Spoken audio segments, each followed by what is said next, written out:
Hey, it's John Terry with Real Life Management, and welcome to another Living with Real Life.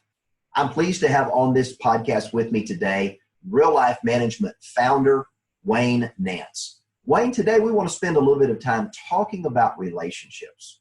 You know, at the heart of who we are as people, and you and I were talking before we started this segment about what we're discovering in society today. The fact that we've got a generation of people that have grown up using the internet as a tool by which to communicate. Many people today spend their lives on these silly little devices today that we call cell phones. They're really computers. We are connected in a matrix way to the world around us, and far too many people have spent their life living on Facebook, Instagram, Snapchat, and all of these other plethora of digital tools and resources to essentially live in what we call a virtual world. But one of the interesting things we're finding, and I saw it on an interview that was done last night as I was watching a couple of 2 or 3 different news shows, is there were a couple of guys that were speaking to the fact that what we're finding in the midst of this coronavirus pandemic that the United States is dealing with is that this generation of people, and even the older people that have adopted this living in a virtual world mindset, have discovered that now that they're being sequestered and they're dealing with stay-at-home orders, they can't go to the restaurant, they can't go and get out and do all the things they're used to doing. All of a sudden, there is this craving for relationship. We're seeing pets being adopted at record levels or being fostered at record levels. Why? Because people want to be in relationship. Now, Real Life Management has developed a 10-step program to having better relationships. And we want to take a few minutes today to talk about real life relationships. Wayne, do you want to give us a little background on this, what we call relationship game board? And we'll have that posted up for everybody to see as well. But you kind of want to talk into the origins of where this thought process and this training program came from? The relationship game board, 10 steps to relationships, as we call it, it looks a lot like a Monopoly board, the way we laid it out, came out of our early research where we dealt with people with drug abuse, alcohol abuse, obesity, financial troubles. We started seeing that most common theme with all the people is they had broken relationships in their family, both currently as they were getting older and the prior relationships with their parents and others. And so what we did is we said, you know what?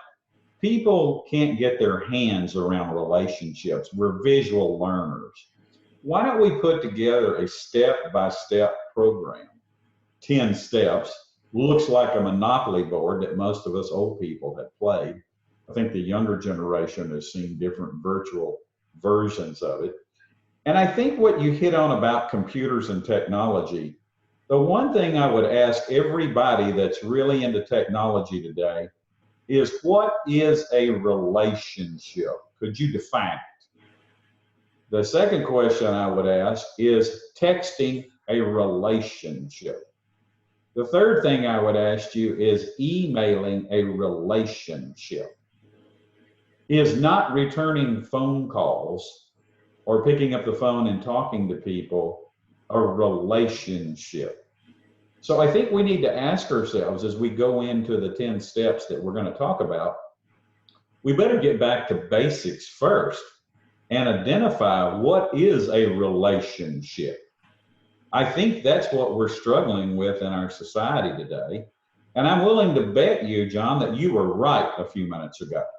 I'll bet you with husband, wife, and children at home now, quarantined 24 hours a day, that same group that have 5 cell phones at the dinner table in the restaurant going, that don't talk to each other, I bet you that same group is in their separate spaces on their technology 20 hours a day, and they're still not talking to each other. So that's a little background on what we're going to talk about and how it ties to today. Sure. You know, Wayne, as you were talking about relationship, I took just a minute to get on one of the other computers I have here in my office to look at a definition of relationship. And if we go to the Oxford Dictionary, it says relationship is the way in which 2 or more concepts, objects, and people are connected, or the state of being connected. is a state of being connected by blood or marriage. It's the way in which two or more people or groups relate and behave towards each other. That third definition is really powerful. And when we think about relationships, are the way that two or more people or a group of people relate to and behave towards each other. You know, when we think about relationships, we have personal relationships. We have family relationships. We have relationships that are emotional relationships. We have business relationships. Relationships span a very broad spectrum of life, but it all comes back to, and again, I'm going to go back to that definition, and related to how two or more people regard and behave towards each other. There's a lot of life events, and in the 10-step relationship board that we talk about and that we train off of, we talk about life events such as marriage, children, retirement, and business interactions, all being inroads in relationship. Anything you want to add to or just expound on life events as they relate to relationship? Well, I think that the way your definition that you just read, if I want to interpret it legalistically, a texting back and forth could become a texting relationship. An emailing back and forth could become a email relationship. But the way real life management looks at it from my perspective is those are not relationships. That's communication. Those are forms of communication. I never forget the first time that it really came clear to me. We had a couple of young people sitting in the back seat of our car, and we were driving across East Texas. And we had my grandson and another young man sitting next to each other. And I saw them both on their phones. They weren't talking to each other. I saw them both on their phones. And I asked them, what are y'all doing? And they said, we're texting each other. Now, that was my first aha moment of technology world. You're sitting next to each other and you cannot say what you need to say. You need to text it. I knew we were in trouble where we were going at that point. One other thing, I had a business situation where an engineering firm said to me, I have two engineers that can't get along, and it's really getting out of hand. You've got to see if you could help us with team building, customer service, communication. I said, show me where they sit. I walked over and there was a short 3-foot wall between them. Their computers and desk on each side. And I said, so I guess it gets almost violent when he stands up, one of them, and says something. Well, they're ready to duke it out. And they said, no, they are emailing each other terrible things and just being really ugly on their computers. John, they had a 3-foot wall between them, 2 foot apart.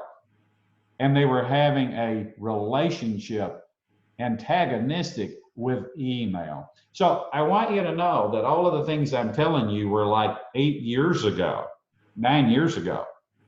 So I have to laugh at the definition a little bit, because we got to decide what's a relationship and what's a form of communication. And I don't think technology is a relationship building tool. It's a communication. And I would call it poor communication most of the time, because you have no emotion that you can feel in that text and email. You know, you're exactly right, Wayne. And I'm thinking into and actually went back, and if we look at relationship and we go back to the root word relation, it says it's the way in which two or more people are connected and how they interact and have relevance with each other.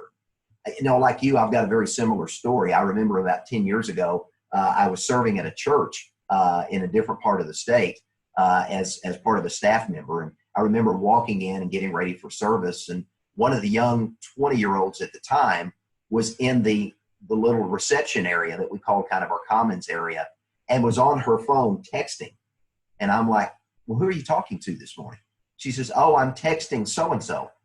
Well, I walk into the auditorium, which is just right around the corner, And there sits this girl that she's texting not 10 steps away. I turn around and I walk right back out, and I said to this young girl, I said, Amy, your friend is right around the corner. Why don't you go talk to her? She said, I don't want to go talk to her. I just want to text her. Wayne, we miss that human element. Even though we're separated now, you're in Texas and I'm in Arkansas, as we're recording this, we're able to see each other's faces and emotions, and we're able to read into that the language that is not spoken. And so much of the language that we deal with today is nonverbal. We don't get those cues in an email or in a text message. And as a result of that, miscommunication takes place way too often. Yeah, the miscommunication / misinterpretation of how it was meant to be delivered. And John, really, to keep it simple for me, and I think you make some very valid points, I believe that text and email have taught us how to miscommunicate and not communicate. I think it has taught us how to break relationships. I think it has become avoidance. I think we've learned to hide and avoid issues. I think we've learned how to hide and avoid people. You got to remember, before there was a lot of texting and email, we had voicemail. And you could call a company and you'd get somebody's voicemail so they could avoid you. They didn't return your voicemail. We've gotten more sophisticated at avoidance. We now don't return the call from a voicemail. We don't have to return the text, and we don't have to return the email. We now can avoid them 3 different ways instead of 1. And so I think that we have learned how to miscommunicate and break relationships. And John, I think that this has hurt families and businesses drastically. And I think it's going to get worse. I think it's going to get worse because we've got a young generation growing up today that don't know any different. They never lived in an era where 2 people talked to each other and had relationships. We're raising a group of people that can't build relationships. So it's going to be really interesting to see how this works as we look long term.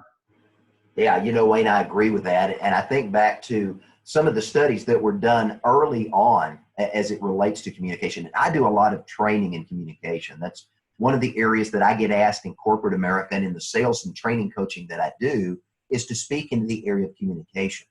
And I always sidebar into the relationship aspect of communication because people believe communicating is connecting on a relational level, and that's not always the case.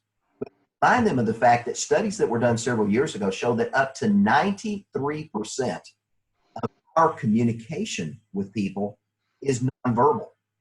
So if we're communicating by a text or we're communicating by an email,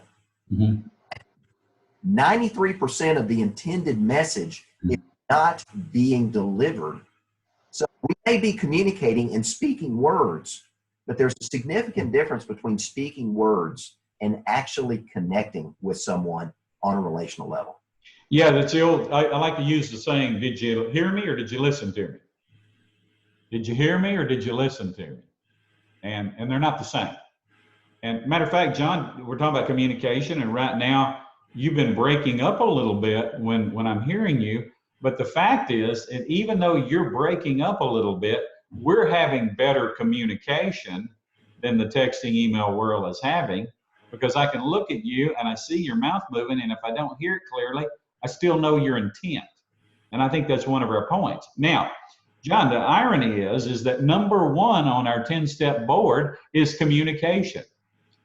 Did you listen to me or did you just hear me? Communication is our number 1 step. We call it communication reality check. And I think what you and I have been talking about for the last 10 or 12 minutes is reality check, where we really are in our world in communication. And what I would want everybody watching the video to ask themselves right now is, what is your reality check in your communication relationship world with the people around you? How is your communication with your child? How is your communication with your spouse? How is your communication with your coworkers, your boss? How is your communication with your customers? John, recently, because I've been doing a lot of work at my home the last year or so, I've had a lot of subcontractors come out, and of course that's really I really enjoy that. But anyway, I have found that their attitude, because the economy has been so good, has been they're doing me a favor if they call me.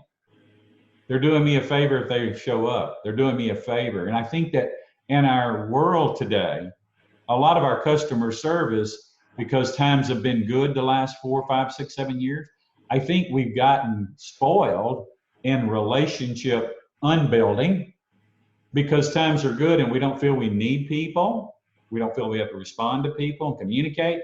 And I think that what's happened with the virus, and I don't want anybody sick, so don't mistake me that I feel terrible for people who have lost their jobs, and I feel terrible for people that are sick and their families. It's god awful. But my point is, this has been a time of wake-up call, because now I think we're going to see that there is a bigger need for communication.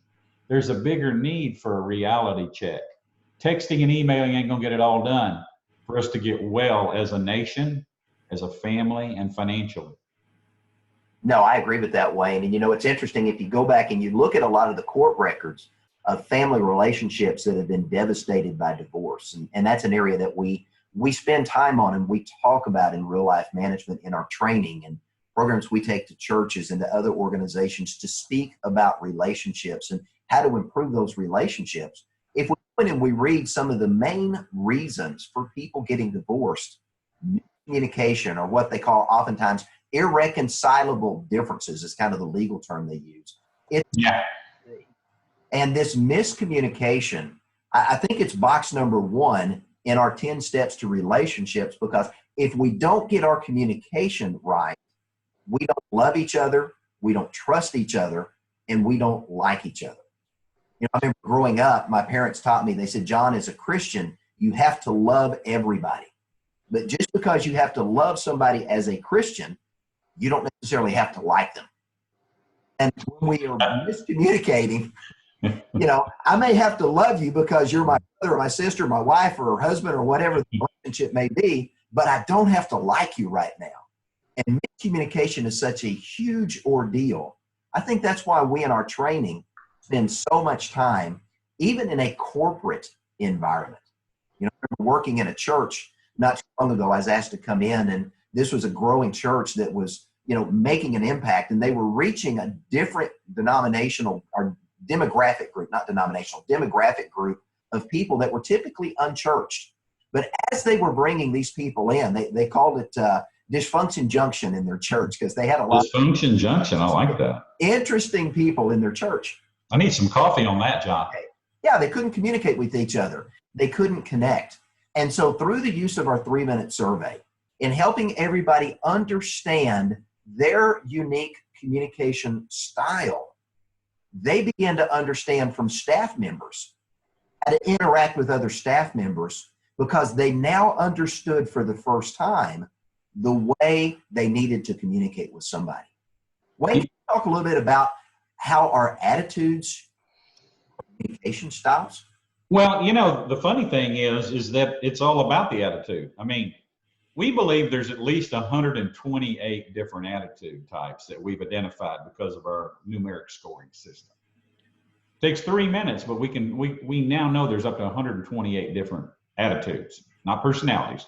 And that's why we tell people to go to reallifemanagement.com and take a survey, so they'll know what their attitude is and those people around them that they should offer it to their family.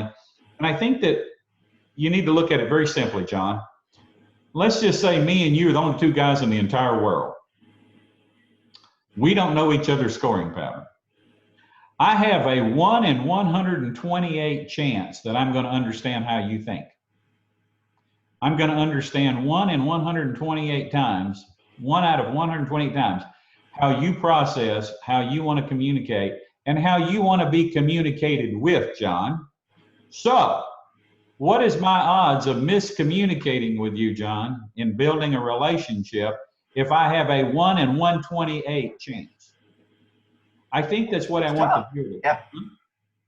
Yeah, I want the viewer of this to understand that. You know, people say, well, you know how women are.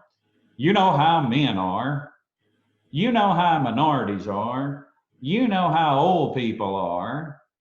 We stereotype and then we communicate by the way we stereotype, which is almost going to guarantee you failure of a relationship because you've now stereotyped based on sex, religion, age, business preference, whatever. And all I want to do is get you to meet my attitude needs, but I'm one of 128, and you need to know what it is so we can communicate and build a good relationship. Otherwise, we're going to fail in the relationship. Absolutely. And if you think about the fact you've got a 1 in 128 chance of communicating, think how many times that means 127 times out of 128. If I don't understand you, whoever you are, I'm going to screw up 127 times before I get it right. And I'll walk away thinking we communicated. I'll walk away thinking we communicated because you nodded like that and you smiled. And I think we really communicated. We really linked, John. And all you did was nod and smile. Yeah. I see that in a lot of sales training I do when I work with sales professionals, and I'm teaching them how to interact with their clients and prospective clients. And we talk about the nod, as you mentioned. And oftentimes, especially I was just doing some work in the financial services industry, doing some coaching there. And financial services guys, Wayne, as you know, because that's your background and I have a background there as well, we, like in any industry, we have our own lingo and words that we use that are to us. And we forget from a communication perspective, most people don't understand those words. Right. So when we're speaking those words to people, they're nodding because they want to act they understand. But inside this noodle up here, they're going, I don't have a clue what that man is saying to me, and I can't wait for him to go away so I don't look stupid anymore. And you wonder at the end of the conversation why they don't say yes to your sales offer that you're making. And sometimes it's, again, a miscommunication. My wife and I are totally different. In that 128, she's 64 on one side and I'm 64 on the other. If I say something's green, blue, or purple, we'll look at it and it looks like a different color to us. It doesn't mean my wife's wrong. Doesn't mean I'm right. It means that our attitudes are drastically different and we're wired different. If I try to communicate from the way I want to be communicated to, John, she's not going to understand. And if she tries to communicate with me the way she wants to be communicated, I ain't going to understand. At the end of the day, we have to talk each other's language. Now, John, you're right. We're on box 1 of the 10 steps. And people may be watching this today saying, why are they beating that horse to death? Why are they spending so much time on that box 1? The reason we're spending time on box 1 is this is like a house of blocks. If you mess up box 1 and you don't know somebody's attitude and their core slab of their house, you're not going to know how to do the rest of the relationship steps that we're going to teach people. That is the foundation. And we got to make sure that people understand it very clearly, that you better not miss 127 out of 128 if you're building a relationship. Wayne, I think you're exactly right. And one of the things that we offer at Real Life Management is we actually have a digital course that we're going to be making available to the public where we actually teach these 10 steps. We're in a world right now that social distancing is the norm. And even after we get through this pandemic, there's still going to be a lot of social distancing, but people are busy. And so we have the 10-step course that we're going to be rolling out as an online virtual training program for you to be able to walk through all 10 steps with us as we spend some time talking through each of these important steps to improving your relationships. Now, we don't have time in this episode, but Wayne, as we wrap this one up real quickly, I want to talk about some of the challenges, because one of the areas that we talk about when it comes to relationship are the challenges or the adversities that we deal with in life. Albert Einstein said there's opportunity in the midst of every difficult season that we face. Yes. We deal with divorce. We deal with financial issues. We deal with career issues. Right now, we're dealing with a coronavirus pandemic. Wayne, I want to take just a minute to talk about some of the challenges that really take us into an area of relationships that can damage those relationships. Yeah, and before I do, John, I want to say this before I forget. We are now socially distancing. We were already relationship distancing before the social outbreak because of technology. So I want people to visualize that before we now physically are 6 feet apart or a block apart or a mile apart, we were already socially distancing our relationship building years ago, if you can visualize. Now, I'm going to go to talk about life events.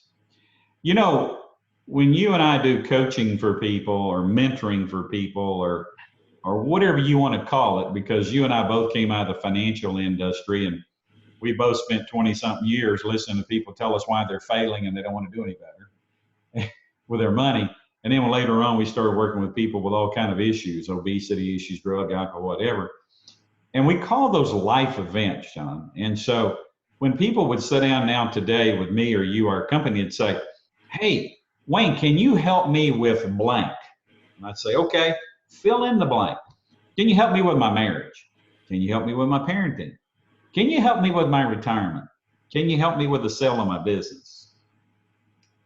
And by the way, Wayne, I want you to know that I've already tried all the quick fish diets. My family made a mess of things for me. I went to several seminars and bought some tapes I didn't look at. Matter of fact, I got somebody in my family the other day that I'm not happy with. I decided I'm going to sue them because they treated me so badly. And that's why I'm here today. I just want to talk to you about all these issues. And I always bring it back, John, to one thing. What is your attitude? What is your attitude? Now, the favorite thing that everybody likes to say when we talk about relationship building is when they come in with all these different, we call them life events, quick fixes. They're actually the corners of our game board. They're the top two corners of our board of how people enter relationships or exit relationships. My favorite thing is, you won't believe what he did to me. You won't believe what she did to me. Now, John, my favorite response is they didn't do nothing to you. Your attitude did it to yourself. Boy, nobody likes to hear that one, do they, John? No, they don't. Yeah. And then they'll say, well, Wayne, you just don't understand. You don't understand the challenges I'm up against. I've got divorce. I'm in the middle of my third marriage. I picked 3 losers, Wayne. My finances are devastated. I don't have any money but my 401k, and I borrowed 80% of that out. I've gone into a career. I got my education in accounting, but I want to be a bungee jumper. I don't know what I want to do when I grow up. I don't like accounting anymore. And you know, my family, they were a messed up mess. So Wayne, let me just get this straight with you. I want to learn to build relationships, but I tried a bunch of quick fixes. Life did it to me, and I don't know what I'm going to do with all my challenges. And it's everybody else's fault. Yes. So what I tell them is that maybe wisdom is what they need to seek. Now, from a biblical standpoint, we know that the word wisdom, knowledge, and understanding is probably the 3 most used words throughout any of the wisdom books of the Bible, okay? And so what I tell people is very simple. Whether you talk to me or somebody else, whether you use the 10 steps that we've done or the 42 steps somewhere else somebody did, you need to make your main goal that you seek wisdom. And you're not going to get any wisdom, as they say down in East Texas, where I'm from, if you don't get some understanding and some knowledge. So what we might want to do is get some knowledge. Then we'll understand better what we need to do in building relationships with people. And then we'll have some wisdom. And so when you look at our game board, as we call it, there's 3 boxes that give us all these reasons that we come in to want to work on our life. And the real reason we should want to work on our life is that we're looking for wisdom. And so attitude, awareness, reality check of who we are by our attitude with that 3-minute survey. And go ahead and give it to everybody around you. that did it to you, and you'll understand why they did it to you. Wayne, you're absolutely right. I think back to, and and those of you on the call that know me know my background in the martial arts. And having the opportunity for many years to be a martial arts instructor, one of the things I would teach my students is the difference between knowledge and wisdom. And as I was teaching these students the necessary things to earn black belt in martial arts and how to successfully defend themselves is every block, every punch, every kick, every movement. This is knowledge that you are gaining in how to do something. Then we would take and show them how that block, that punch, that kick, that throw, that joint lock, whatever it was, how we would apply that in an actual self-defense situation. That was wisdom. And what I tell them is wisdom is the right use of the knowledge that you have. Well, you're right. It has to start with knowledge. If you don't have the knowledge of what we're doing to sabotage the relationships that we're in, there won't be any wisdom because we have no knowledge. Our 3-minute survey has been such a powerful tool to help people discover who they are in here and how they've been uniquely hardwired and softwired to see the world a different way. Just like you, I've got a family. I've got 6 kids, and I've got a blended family. I've got 2 families that came together, and my wife and I have had children of our own, and their attitude patterns are as diverse as my kids are. 3 boys, wow. All different ages. And it's like going to Disney World. It's amazing how the uniqueness of each child in my family all has different communication styles. So John, I want to tell you something. You're on the money, and here's the deal. We're putting this up on social media, the very thing that we talk about that is probably hurting us in some way in America, because we know we've got to get that out to people. But here's the thing. You and I have talked about that how many people will watch what we do today. And then I think there's a word engaged, right, John? That's correct, yeah. Okay, now I want you to visualize this. People are going to click on this video and say, I want to learn a little bit about relationships. I'm going to watch this video 1 to 3 minutes, and I got to go do something else.